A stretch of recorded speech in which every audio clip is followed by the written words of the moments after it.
राम राम राधे राधे। आज के इस वीडियो में जानेंगे कामदेव और देवी रति की प्रेम कथा के बारे में।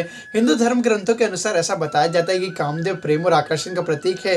और हिंदू धर्म ग्रंथों के अनुसार ऐसा बताया जाता है कि कामदेव भगवान विष्णु और देवी लक्ष्मी जी के पुत्र हैं। और कामदेव का जो विवाह हुआ था वह देवी रति के साथ हुआ था।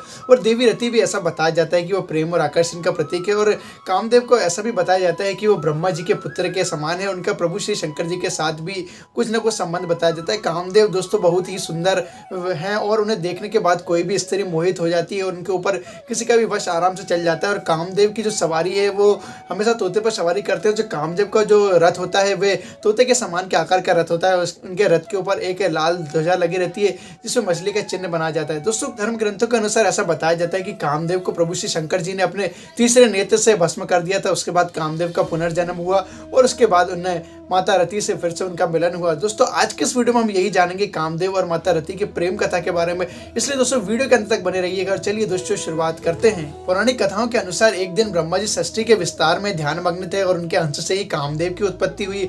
कामदेव ने ब्रह्मा जी को प्रणाम करा और उनसे कहने लगा कि प्रभु मेरे लिए क्या आज्ञा है। तो ब्रह्मा जी ने कहा कि मैंने सृष्टि को उत्पन्न करने के लिए मैंने प्रजापतियों को उत्पन्न करा था, पर वे इस काम में असफल रहे, तो मैं तुम्हें आज्ञा देता हूँ कि तुम्हें सृष्टि की उत्पत्ति करो। पर ब्रह्मा जी की पूरी बात समाप्त नहीं हुई थी। उसी से पहले कामदेव वहां से अंतर ध्यान हो गया और ब्रह्मा जी को ये बात अच्छी नहीं लगी और ब्रह्मा जी क्रोध में आ गए और उन्होंने कामदेव को श्राप दे दिया कि इसके जल्दी से जल्दी नाश हो जाएगा। जब ये बात कामदेव को पता चली तो कामदेव दौड़ता भागता हुआ ब्रह्मा जी की शरण में आया और उनसे माफी मांगने लगा और उनसे बहुत प्रार्थना करने लगा। पर ब्रह्मा जी कुछ देर बाद उससे प्रसन्न हो गए और ब्रह्मा जी ने कामदेव को 12 स्थान दिए। ब्रह्मा जी ने कामदेव को रहने के लिए 12 स्थान दिए। उन्होंने कहा कि कामदेव तुम्हारा निवास स्थान स्त्री के कटाक्ष, उसके केश राशि और उसकी जगह वक्ष नाभि और जंग मूल आधार, कोयल की कूक, चांदनी, वर्षा काल, चैत्र और बैसाख महीना होगा। इसके बाद ब्रह्मा जी ने कामदेव को पुष्प का धनुष दिया और मारण, स्तंभन, जमन, शोषण, तथन, उमड़ मादन नाम के 5 बाण दिए। वह धनुष मिठास से भरा और गन्ने का बना हुआ था जिसमें मधुमक्खियों के शहद की रस्सी लगी थी।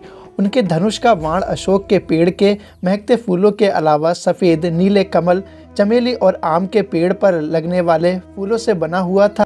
ब्रह्मा जी से मिले वरदान के बाद कामदेव पूरे तीनों लोकों में भ्रमण करने लगा और उसने भूत, पिशाच, गंधर्व, यक्ष सभी के ऊपर अपने काम को वशीभूत कर लिया था। और इसी के साथ कामदेव घूमते घूमते कैलाश पर्वत पर चले गए। वहां पर प्रभु श्री शंकर जी अपनी तपस्या में लीन थे और कामदेव ने एक छोटा सा रूप बनाकर उनके कानों के द्वारा प्रभु श्री शंकर जी के शरीर में प्रवेश हो गया और उनके मन को चंचल कर दिया। जब प्रभु श्री शंकर जी ने ध्यान योग के मार्ग से देखा कि उनके शरीर में कौन प्रवेश हो गया तो प्रभु श्री शंकर जी को पता चला कि उनके शरीर में कामदेव ने प्रवेश कर लिया है। और जब ये बात कामदेव को पता चली तो कामदेव तुरंत उनके शरीर से बाहर आया और एक आम के वृक्ष के नीचे जाके खड़ा हो गया और उसने प्रभु श्री शंकर जी के हृदय में मोहन नामक एक वाण छोड़े। प्रभु श्री शंकर जी को बहुत क्रोध आया और उन्होंने अपना तीसरा नेत्र खोला और वहीं पर उन्होंने कामदेव को भस्म कर दिया।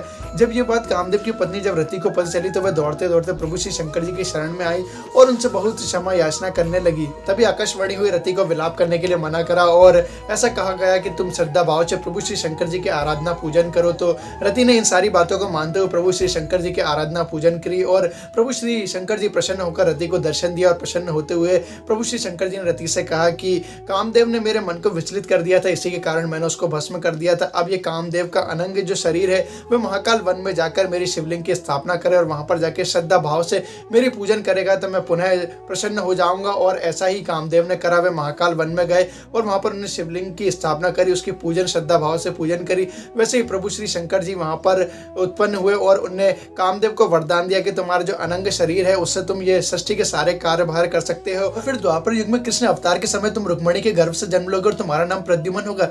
प्रभु श्री शंकर जी की कई बातों के अनुसार द्वापर युग में प्रभु श्री कृष्ण जी और रुक्मणी जी का एक पुत्र हुआ जिसका नाम प्रद्युम्न था और वही कामदेव का अवतार था। प्रद्युम्न के जन्म के समय प्रभु श्री कृष्ण की सम्रासुर नाम के एक राक्षस से दुश्मनी चल रही थी और सम्रासुर ने प्रभु श्री कृष्ण से दुश्मनी का बदला लेने के लिए प्रद्युम्न का अपहरण कर लिया था और सम्रासुर ने प्रद्युम्न को समुद्र में फेंक दिया था। समुद्र में जैसे ही फेंका तो एक मछली ने प्रद्युम्न को निगल लिया था और उस मछली को पकड़ के मछुआरों ने सम्रासुर की रसोई में लेके जब इस बात की जानकारी देवी रति को पता चली तो देवी रति ने एक मायावती स्त्री का रूप धारण कर लिया था और महल में काम करने वाली एक महिला के रूप में वो उस महल में चली गई और वहां पर जाके मायावती ने उस मछली को काटा। जैसे ही उस मछली को काटा तो उसमें से बच्चा प्रद्युम्न निकला।